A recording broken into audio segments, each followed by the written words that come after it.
यह है आज का वचन आपके लिए क्राइस्ट एम्बेसी इंडिया की ओर से।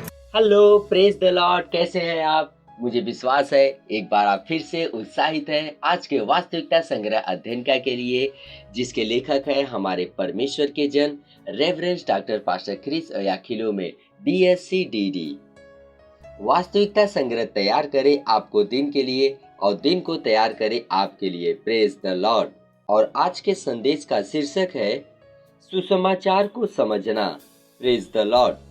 आरंभिक वचन लिया गया है रोमियो के 1:16 से, जो कहता है, क्योंकि मैं सुसमाचार से नहीं लजाता, इसलिए कि वह हर एक विश्वास करने वालों के लिए उद्धार के निमित्त परमेश्वर की सामर्थ है। हालेलुया। आगे पास्टर बता रहे हैं, सुसमाचार की आशीषों की परिपूर्णता में चलने के लिए आपको सबसे पहले यह अवश्य ही समझना चाहिए कि यीशु मसीह का सुसमाचार क्या है। तभी आप वास्तव में इस पर विश्वास कर सकते हैं। नीति वचन का 4:7 कहता है, सबसे अधिक समझ प्राप्त कर। सुसमाचार को समझना बहुत महत्वपूर्ण है। पौलुस ने रोमियो के 1:16 में कहा, क्योंकि मैं सुसमाचार से नहीं लजाता, इसलिए कि वह हर एक विश्वास करने वालों के लिए, पहले तो यहूदी फिर यूनानी के लिए उद्धार के निमित्त परमेश्वर की सामर्थ है। Praise the Lord. तो सुसमाचार क्या है? संक्षेप में यह यीशु मसीह के विषय में परमेश्वर का वचन है। वह कौन है और उसका मिशन क्या है? वह क्या करने के लिए आया? एक विजयी मसीह जीवन जीने के लिए यह समझ आवश्यक है। Praise the Lord. यीशु ने एक बीज बोने वाले का दृष्टांत बताया, जो बीज बोने निकला, और जैसे ही उसने बीज बोया, कुछ बीज सड़क के किनारे गिरे और आकाश के पक्षियों ने आकर उन्हें उठा लिया। इसका अर्थ बताते हुए यीशु ने कहा कि बीज परमेश्वर का वचन है।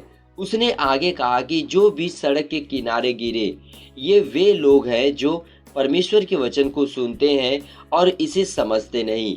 तब शैतान तुरंत आ जाता है और उस वचन को चुरा लेता है जो उनके हृदय में बोया गया था।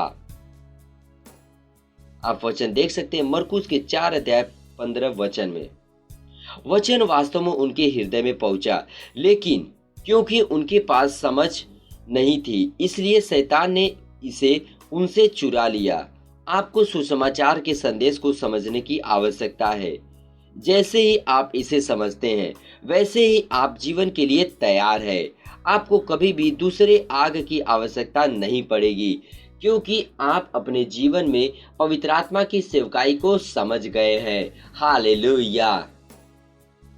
इसमें कोई आश्चर्य नहीं कि इफिसियों के 1:18 में आत्मा पौलुस के द्वारा प्रार्थना करता है, तुम्हारे मन की आंखें ज्योतिर्मय हो कि तुम जान लो कि उसकी बुलाहट की आशा क्या है और पवित्र लोगों में उसकी विरासत की महिमा का धन कैसा है।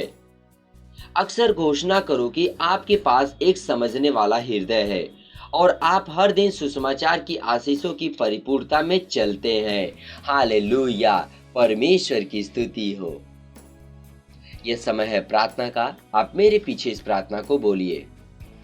प्यारे पिता, आपका धन्यवाद मुझे इस अद्भुत सामर्थ को दिखाने के लिए, जो कि सुसमाचार में लिपटी हुई है। आपके वचन के द्वारा मैंने उन महिमामयी प्रावधानों को खोज लिया है जो मसीह यीशु में मेरे पास है।